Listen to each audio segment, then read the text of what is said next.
"You're under arrest, Grandpa." He didn't resist, didn't ask why, didn't speak. He just let them cuff him as if he'd been expecting it, as if the world finally caught up to something he already knew. In court, whispers filled the room. A few laughed. One juror rolled her eyes. Just another bitter old man, they thought. A veteran who'd gone off the rails. Probably couldn't handle civilian life. No one knew who he really was. Not yet. Not even the judge. Outside, a black SUV cut through morning traffic, headed for the courthouse. Inside was the only man alive who knew what Daniel Rigg was truly capable of, and he wore 4 stars on his shoulder. The courthouse was small, 2 stories of red brick tucked between a dentist's office and a pawn shop in a quiet southern town. People still nodded at strangers here, still believed in uniforms, until one showed up in handcuffs. Rigg walked in with the same posture he carried through war, straight-backed, silent, steady. Same jeans, same boots, same face like granite carved from silence. He didn't speak, not when the prosecutor painted him as unstable, not when witnesses said he'd threatened a man at a gas station, not even when the victim, young, healthy, playing up a fake neck brace, claimed Daniel muttered, "I could end you from 800 yards without blinking." Some gasped. The prosecutor leaned into it. "Ladies and gentlemen, this man may have served once, but that was a long time ago. What we see here is someone who thinks his past entitles him to intimidation. That's not heroism. That's dangerous." Some nodded, others stared at Rigg like he was already guilty. His public defender stayed silent, typing nothing. The judge adjusted her glasses, then her tone. But Rigg, he just sat still, like he'd heard worse, because he had. Outside, veterans who hadn't seen Rigg in years began to gather. No plan, no call, just instinct. Something felt wrong. Then the SUV arrived. No sirens, no fanfare, just presence. General Samuel Wyatt, 4 stars, retired Chief of Special Operations Command. The kind of man who didn't ask permission to enter a building, especially not when it held the name Daniel Rigg on the docket. He walked straight through security, no questions. Every officer stood a little straighter.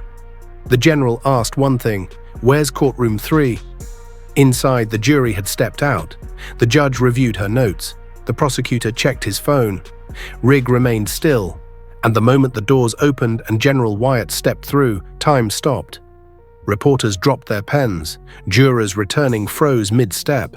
The judge rose instinctively. You don't stay seated when a man like that walks in. Wyatt didn't head to the prosecution, not to the bench. He walked straight to the defense table, straight to Daniel Rigg. The courtroom held its breath. The general clasped his hands behind his back, faced the judge, and said, "Permission to address the court." The judge nodded, stunned. "Proceed." Wyatt's voice filled the room, firm, clear, but trembling with something deeper than command. "I'm here today because this man saved my life. He didn't ask me to come. He probably hoped I wouldn't. But I heard about this trial, and I couldn't stay silent. 31 years ago, I was pinned behind a crumbling wall outside Fallujah. Surrounded, 2 wounded, comms down. Hope gone. Then a single sniper, silent, efficient, cut a path open. 12 confirmed kills in under 5 minutes. 1 final shot, 936 yards. Moving target, crosswind. That shot saved us all." He turned slowly to face the jury. That sniper was Gunnery Sergeant Daniel Rigg. Gasps, phones raised, reporters scribbled furiously. Wyatt raised a hand. This man has never asked for anything. No applause, no medals, no credit. He doesn't speak unless he needs to. But if you think a man like him is a threat, then you don't know what real restraint looks like. You think he's dangerous. You're right. But only to people who deserve it. You think he's cold. He's quiet because no words can carry what he's seen. He didn't defend himself today because he's tired of being misunderstood, tired of watching the country he bled for confuse silence with guilt. But I know this man, and if you ever found yourself in a room with chaos and fear, this is who you'd want standing next to you. He paused, his jaw clenched. You don't put men like this in chains, you put them in history books. And then he knelt. The general, the man with 4 stars and a lifetime of authority, dropped to one knee before Daniel Rigg. Not out of submission, out of reverence, out of apology. Not for himself, but for a system that forgot what sacrifice looked like when the uniform came off. The courtroom froze. A reporter dropped her mic. The prosecutor tried to object, then stopped, ashamed. The jury returned, stunned. One juror wiped away a tear. Another stared at the floor. Daniel Rigg slowly stood, walked over, no words, just extended his hand. Wyatt stood and took it. No ceremony, just truth. And the room knew, deep in their bones, they were witnessing something bigger than law. The judge, voice cracking, spoke softly. In light of this testimony, all charges are dismissed, effective immediately. The gavel fell, not hard but final. The bailiff removed the chains, this time gently, almost reverently.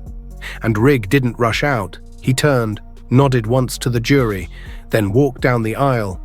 Outside, veterans stood at attention. One saluted, no one told him to. Cameras tried to catch his face. He didn't stop. He didn't need to. Because real heroes don't wait for applause. They carry their weight in silence until someone, just one person, has the courage to speak the truth out loud. Today that person wore 4 stars. And today, a man the world forgot was finally seen. Not for what they feared he was, but for who he had always been. If this story moved you, drop a comment and tell us where you're watching from. And if you believe voices like Daniel Rigg's deserve to be heard, hit that like button and help carry this story forward. Because some men don't ask to be remembered, but that doesn't mean we're allowed to forget them.